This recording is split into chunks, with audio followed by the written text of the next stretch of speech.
حرفيا صينية لازانيا تحفة بجد جدا.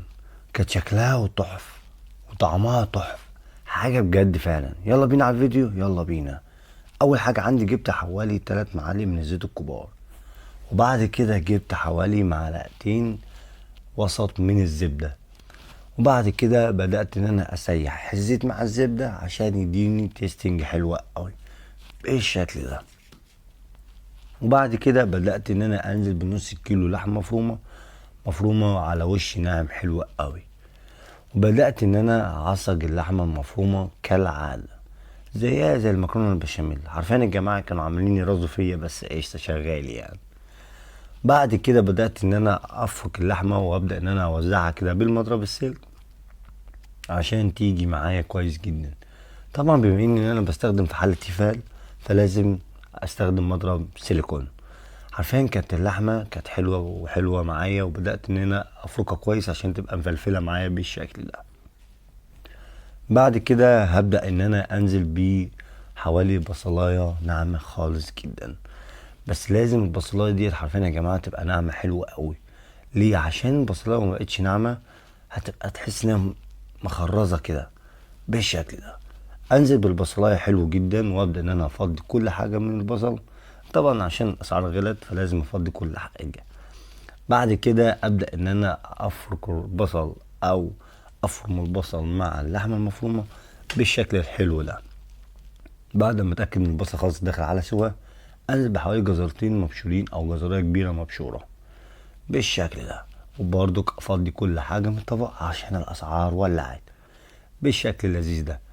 وابدأ ان انا اعمل البصل مع الجزر واللحمة المفرومة بالشكل ده. ولازم الجزر ده اهم حاجة اساسية في اللحمة المفرومة او في اللازانيا.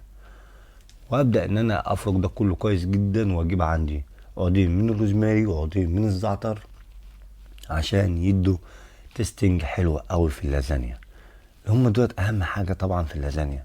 وابدأ ان انا افركهم واشيل العصب منهم بالشكل ده او الجذور واركنهم على جنب. مش هرميهم، هلوكوا ليهم استخدام بعد كده، بس مش في الطبق ده، في طبق تاني. وابدأ ان انا افرك ده كله كويس جدا لحد ما ياخد تيستنج حلو قوي. طبعا مش بلاش تدي للازانيا واي حاجة فيها مكرونة بشاميل تديها توم، مش هيبقى طعمها لذيذ خالص اصلا.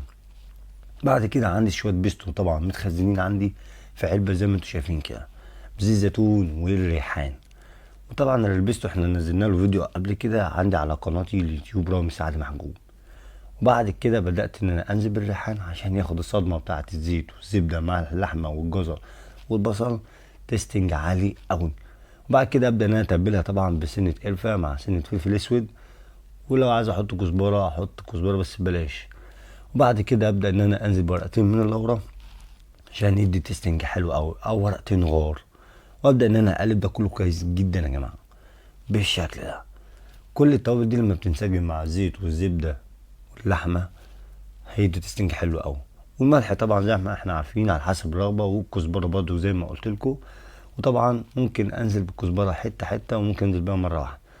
بس حرفيا يا جماعه التوابل دي ما تزودش عنها تاني، عشان كتر التوابل في الحاجات اللي زي ديت بصراحه هتبوخ طعمها.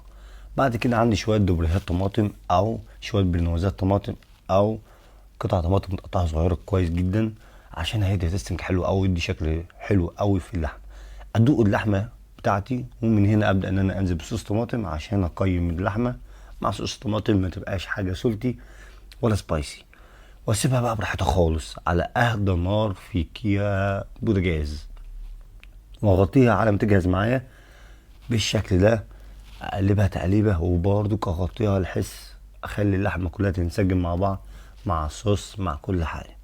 بصراحه كانت ريحتها حلوه فعلا جدا يا جماعه. على ما تبدا تجهز معايا اجيب حوالي 4 أو 5 معالق من الزيت مع معلقه او معلقتين كبار من الزبده قوي. ويستحسن لو معلقتين من الزبده كبار قوي. ده اللي انا هعمل منه البشاميل او الوايت صوص. بس الوايت صوص ده حاجه والبشاميل ده حاجه. هعمل منه البشاميل والرو. هبدا ان انا اعمل الرو الاول اللي هو الرو بتاع البشاميل، وبعد كده اخلي الزيت والزبده ينسجموا مع بعض، وابدا انزل بحوالي 6 معالق كبار من الدقيق بالشكل ده. وابدا ان انا اقلبه كويس جدا عشان ما يبقاش مخرز معايا. ولازم اقلبه كويس جدا لحد ما يبدا ان هو يغلي معايا سنه سنه. بس مش يغلي اللي هو يغير لون البشاميل، لا، يبقى يستوي معايا الدقيق عشان ما يبقاش طعمه في اللبن بالشكل اللي انتوا شايفينه ده. وبعد كده ممكن اهدى عليه عادي وانزل بقى عندي اللبن بارد. طبعا اللبن عندي حوالي لتر اللبن من اللبن الصافي، ومعاه ممكن لو عايز تديله نص كوبايه ميه هيظبط معاك ويعمل معاك كميه حلوه جدا. وابدا ان انا انزل باللبن بالتدريج بالشكل اللي انتوا شايفينه ده، وابدا ان انا اقلب ده كله كويس جدا. طبعا عندي البشاميل او الرو سخن واللبن بتاعي بارد. طبعا مش عارف الجماعه حطوا ايه، بس قشطه شغال برضه، بس طبعا هم ما حطوش حاجه، بس بيحبوا ان هم يهزروا معايا شويه.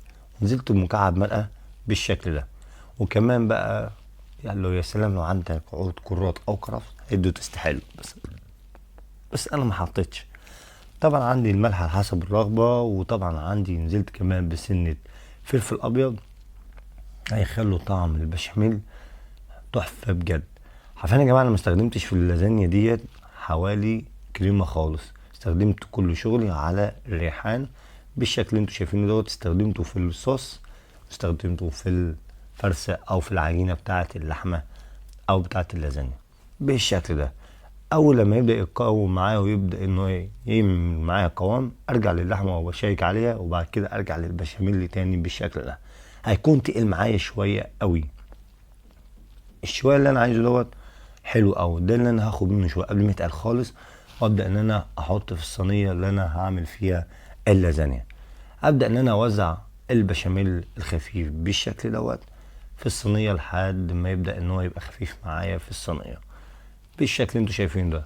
اول لما يبدا يتقل معايا خالص بقى ابدا ان انا ارفعه من على النار لحد ما اتاكد ان هو القوام بتاعه بقى تقيل قوي، مش زي ما انا استخدمته في الصينيه بتاعه اللازانيا بالشكل ده. بعد كده هرفع البشاميل من على النار واجيب عندي اللازانيا. طبعا انا فضلت ان انا استخدم لازانيا الملكه، وابدا ان انا اوزع اللازانيا في قلب البشاميل مع اللحمه المفرومه في قلب، واعمل منه درجات بالشكل ده. ابدا اول حاجه احط رصه اللازانيا، وبعد كده ابدا ان انا احط اللحمه المفرومه. بس حبيت ان انا احط شويه بشاميل في اللحمه المفرومه بالشكل دوت عشان تمسك في بعض في قلب اللازانيا. وابدا ان انا احط اللازانيا بالشكل ده مع اللحمه المفرومه بالشكل ده. احط طبقه لازانيا وبعد كده احط اللحمه المفرومه، وبعد كده ابدا احط تاني طبقه لازانيا، وبعد كده زي ما تحب، بس انا افضل ما تزيدش عن 4 درجات. حطيت طبقه اللازانيا وعملت 4 درجات بالشكل ده. لازانيا لحمه مفرومه، لازانيا لحمه مفرومه، لازانيا.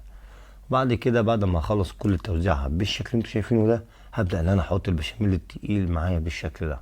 حرفيا يا جماعه كان شكل البشاميل مع لحمه مفرومه، والبشاميل ممكن تستخدمه في اي حاجه تاني لو فاض منك عادي مش هقول لا. بعد كده ابدا ان انا اوزعه بالشكل دوت.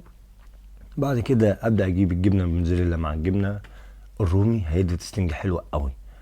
حرفيا يا جماعه الجبنه الرومي كانت حادقه سنه فحدقت معايا اللازانيا شويه، بس كانت طعمها تحفه بجد. ولما باتت بقت طعمها احسن. بدات انا المع الصينيه من الاحرف بالشكل دوت عشان ما تديش شكل محروق. وبعد كده دخلتها على الفرن بالشكل اللي انتوا هتشوفوه دلوقتي ده. بصراحه كانت حاجه تحفه بجد. دخلت اللازانيا في الفرن وخليتها على 180 عشان تستوي براحتها من جوه ومن بره. في ناس بتحب ان هي تسلق اللازانيا، وفي ناس ما بتحبش تسلق اللازانيا. انا مع الناس اللي ما بتحبش تسلق اللازانيا، احب ادخلها ني في ني كده، وده الشكل اللي طلع معايا. حرفيا كانت ريحه وطعم حلو قوي. وبصراحه لما هديت عليها كان ماسكه نفسها كويس جدا، بس لما استعجلت عليها ادتني الطبق البشاميل مع اللازانيا. كانت البشاميل سايح وكان شكله تحفه بجد ديت وهي مستعجله، لكن لما بردت ادتني القوام اللي انا عايزه. اتمنى الفيديو يعجبكم، ما تنسوش تدعموني على قناتي، والسلام عليكم ورحمه الله وبركاته. تشاو. وحرفيا ده شكل اللازانيا بعد لما بردت. سلام.